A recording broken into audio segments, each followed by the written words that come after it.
친구 없어도 예수는 나의 친구니 불의한 일을 버리고 예수를 위해 삽시다. 날마다 주를 섬기며 언제나 주를 기리고 그 사랑 안에 살면서 한 길로 가지 맙시다. 주께서 심판하실 때 잘했다 칭찬하리니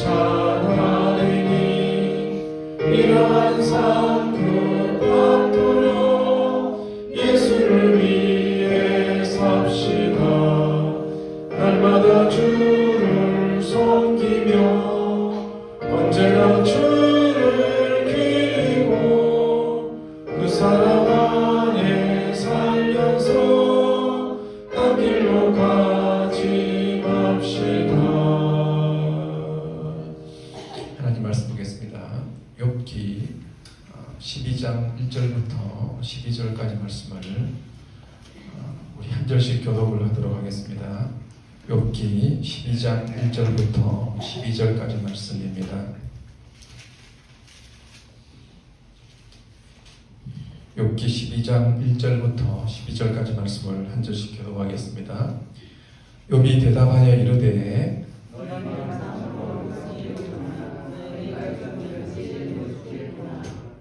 나도 너희 같이 생각이 있어 너희만 못하지 아니하니 그 같은 일을 누가 알지 못하겠느냐.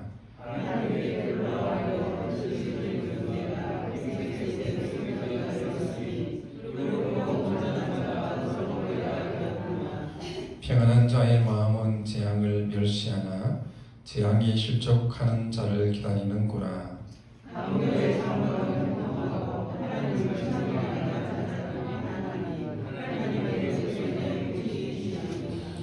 이제 모든 짐승에게 물어보라. 그것들이 내게 가르치리라. 공중의 새에게 물어보라. 그것들이 또한 내게 말하리라.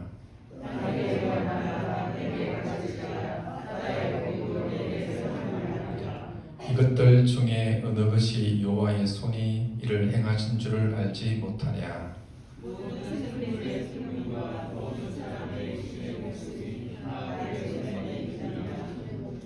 입이 음식의 맛을 구별함 같이 귀가 말을 분간하지 아니하느냐. 늙은 자에게는 지혜가 있고 장수하는 자에게는 명철이 있느니라. 아멘. 본문은 욥의 친구 중에 세 번째 친구인 소발의 말에 대한 욥의 대답입니다. 욥의 친구 중에서 첫 번째 친구였던 엘리바스는 굉장히 좀 신사적이었습니다. 점점 가면 갈수록 더욱더 말이 과격해집니다. 그래서 그 다음에 빌닷이 좀 더 과격하게 말했다가 마지막에 소발은 막말에 가까운 말을 합니다. 그래서 소발은 욥에게 말하기를 너 왜 그렇게 말이 많으냐. 말이 많은 것을 보니까 너는 의인이 아니다. 이렇게 지금 이야기를 앞장에서 했었습니다. 이에 대해서 욥이 이제 12장부터 14장까지 긴 대답을 합니다. 1절, 2절을 보시기 바랍니다. 욥이 대답하여 이르되 너희만 참으로 백성이로구나. 너희가 죽으면 지혜도 죽겠구나. 이 말이 무슨 말입니까? 너희들만 하나님 백성인 것처럼 말하구나. 나도 너희들과 같은 하나님의 백성이다 라고 하는 말입니다. 또 너희가 죽으면 지혜도 죽겠구나 라는 말이 무슨 말입니까?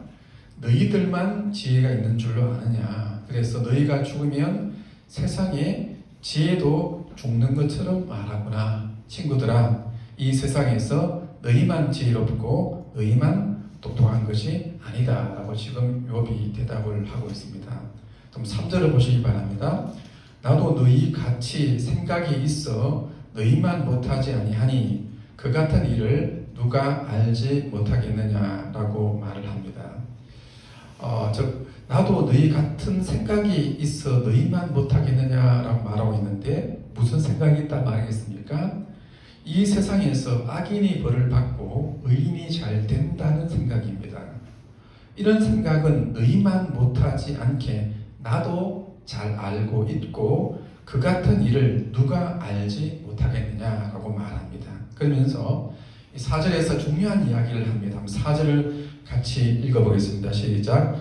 하나님께 불로 아뢰어 부르심을 입은 내가 이웃에게 웃음거리가 되었으니 의롭고 온전한 자가 조롱거리가 되었구나.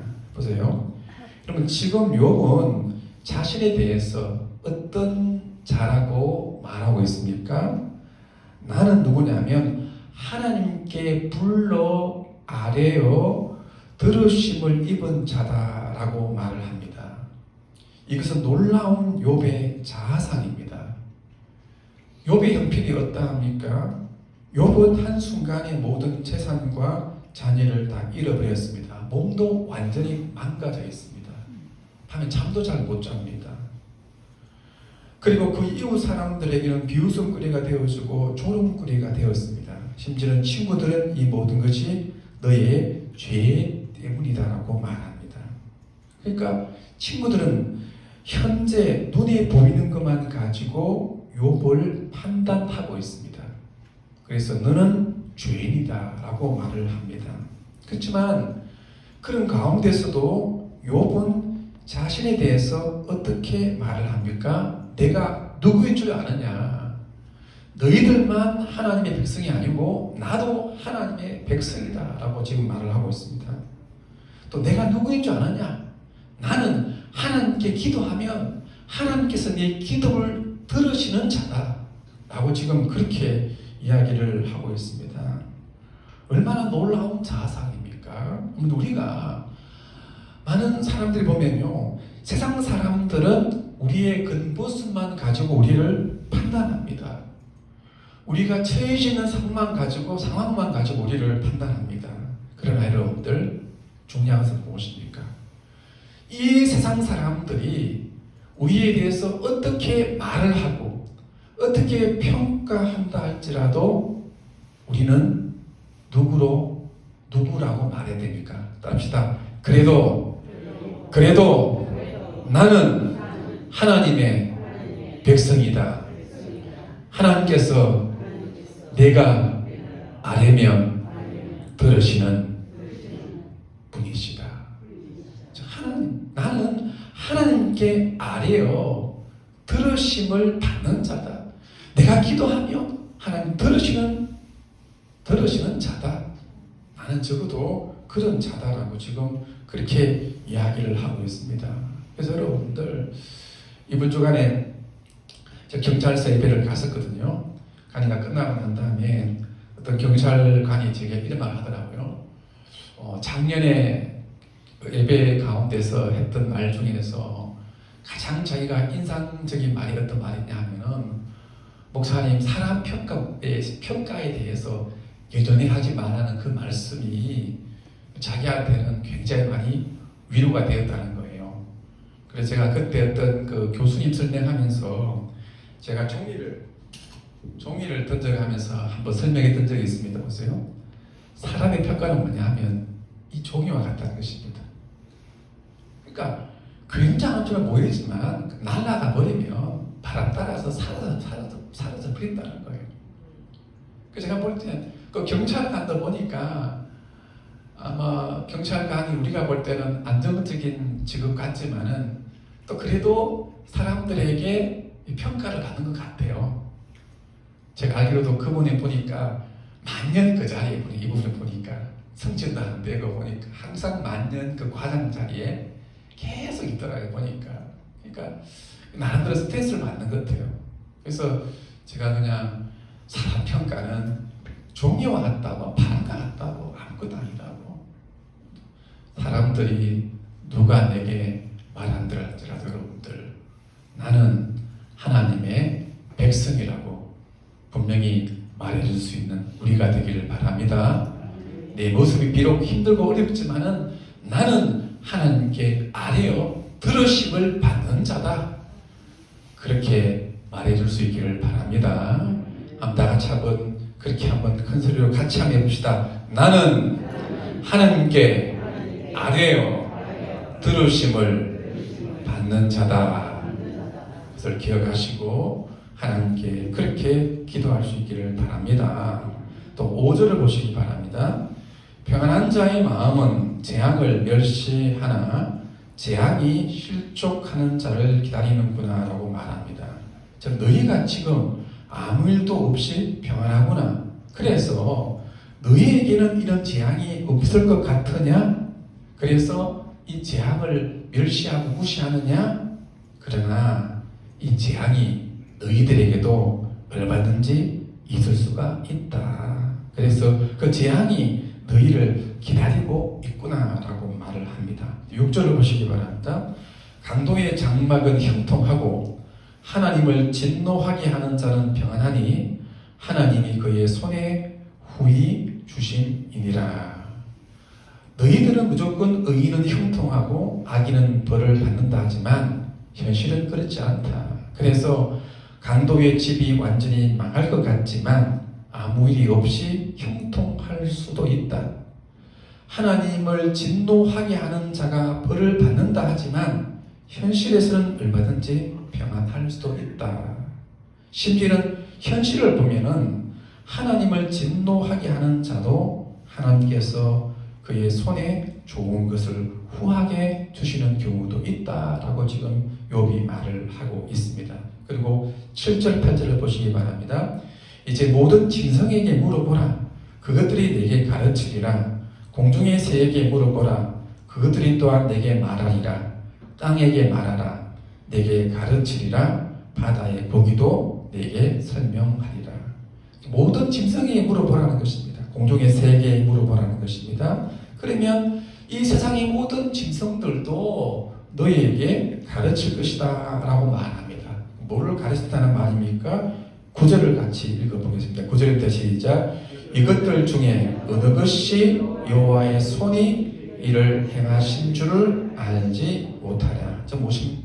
이 모든 일들을 여호와의 손이 행하신 것을 알지 못하느냐라고 합니다. 그러니까 이 세상의 모든 짐승이나 새나 바다의 고기도 이 모든 일이 하나님의 손이 행하신 것이라는 것을 알고 있고 가르치고 있는데 너희들은 여호와의 손이 이 모든 일을 행한 것이라는 사실을 왜 너희가 알지 못하느냐라고 그렇게 말을 하고 있습니다. 그래 보세요.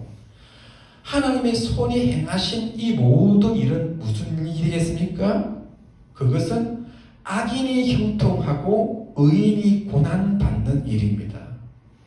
지금 욥이 의인이지만 고난받는 일입니다.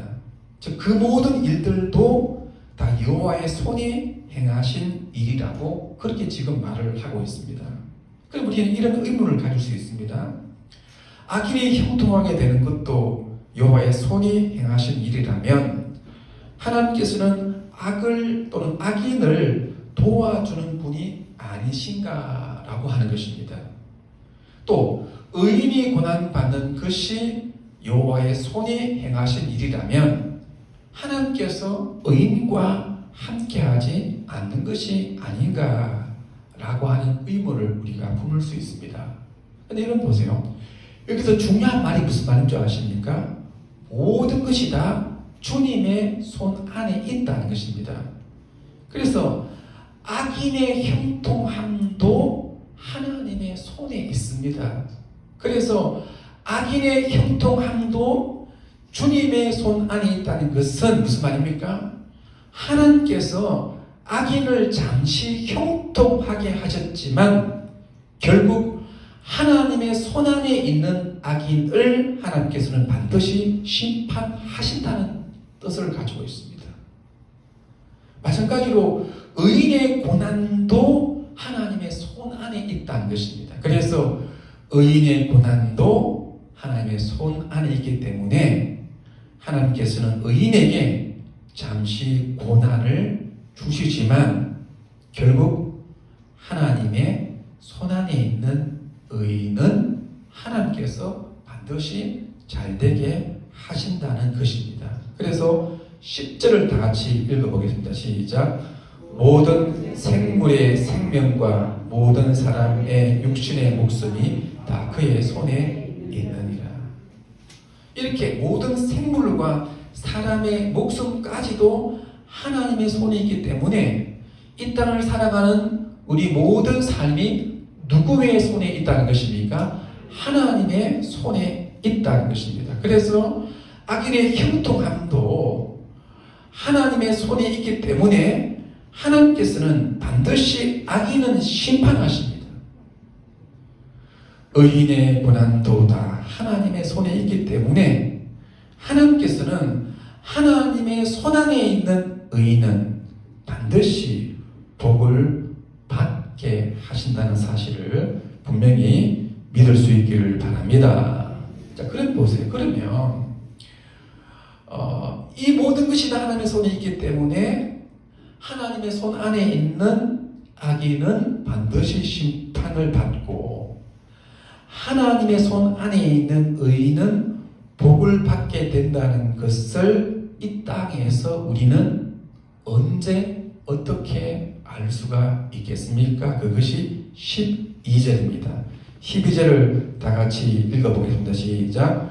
늙은 자에게는 지혜가 있고 장수하는 자에게는 명철이 있느니라. 이 말씀 가운데서 왜 늙은 자에게 지혜가 있다? 왜 장수하는 자에게 명철이 있다고 말합니까? 늙은 자, 장수하는 자는 인생을 오래 살아본 사람들입니다. 인생을 오래 살지 않은 사람들은 당장 눈에 보이는 현실만을 봅니다. 그래서 눈에 보이는 현실만을 보면은 악인이 형통합니다. 의인이 고난을 받습니다. 그런데 인생을 오래 살아보면 알 수 있는 것이 무엇입니까? 결국에는 악인이 현실 가운데서 잘 되는 것처럼 보이지만 시간이 지나고 나면 하나님께서는 악인을 반드시 심판하신다는 것을 알 수가 있습니다. 또 의인이 현실 가운데서 고난을 받지만 좀 시간을 길게 보면 오래 살아보면 결국에는 의인은 나중에 반드시 잘 된다는 것을 알 수가 있습니다. 그래서 나이가 들면 인생을 오래 살다 보면은 이 세상의 모든 것이 다 하나님의 손에 있다는 것을 알게 되는 지혜를 얻습니다. 명철을 얻습니다. 하나님께서는 악인에 대해서는 반드시 심판한다는 것을 알게 되는 지혜를 얻습니다. 명철을 얻습니다. 의인은 현재는 고난을 받지만은 나중에 반드시 잘 된다는 것을 알게 되는 지혜와 명철을 나중에 얻게 된 것입니다. 그래서 모든 것이 다 여호와의 손에 있다는 것을 나이가 들면 알 수 있습니다. 모든 것이 다 여호와의 손에 있다는 것을 짧은 인생을 보면 모릅니다. 그러나 인생을 오래 살고 길게 살다 보면 모든 것이 다 여호와의 손에 있다는 것을 알 수가 있습니다. 그래서 여러분들 인생을 짧게 보지 마시기 바랍니다. 현재만을 보지 마시기 바랍니다. 또 눈에 보이는 상황만 보지 마시기 바랍니다. 인생을 길게 보시기 바랍니다. 인생을 길게 보면 모든 것이 다 하나님의 손에 있습니다. 그래서 우리가 무슨 일이 있을 때 단순하게 그 문제의 근원을 누구 때문이다라고만 하지 마시기 바랍니다. 그러면 끊임없이 우리는 그 사람을 탓할 수밖에 없습니다. 또 어떤 일이 있을 때 나 때문이라고만 말하지 마시기 바랍니다. 그러면 끊임없이 자신을 자책하면서 살아갈 수밖에 없습니다. 답이 없습니다. 이 모든 일들이 다 하나님이 하신 일이라고 그렇게 믿을 수 있기를 바랍니다. 이 모든 일들이 다 하나님의 손에 있음을 분명히 믿으시기를 바랍니다. 결론이 뭔지 아십니까? 제가 지난달에 요한계시록을 제가 새벽기도 시간에 함께 나눈 적이 있었거든요. 큐티에. 요한계시록에서 마지막에 제가 결론적으로 했던 말이 뭔지 아십니까? 한번 따라합시다. 착하게 삽시다. 착하게 삽시다요. 뭐 어려운 말이 아닙니다. 여러분들 하나님 앞에서 착하게 살아야 돼요. 착하게 살아야 돼요. 선하게 살아야 돼요. 하나님의 말씀대로 살아야 돼요. 그래도 현실 가운데 고난이 있습니다. 그러나 인생을 길게 살아보면 뭘 알 수 있다고요? 결국에는 악인은 망합니다. 다 심판받습니다. 그러나 하나님 앞에서 그래도 의롭게 살려고 하고 말씀대로 살려고 하고 선하게 살려고 하는 자를 하나님께서는 반드시 복되게 하시고 잘되게 하신다는 사실을 분명히 기억하시고 믿을 수 있기를 바랍니다. 이 모든 것이 다 하나님의 손에 있음을 기억하시고 날마다 하나님께 붙들려서 살아갈 수 있는 우리 모두가 될 수 있기를 간절히 바랍니다.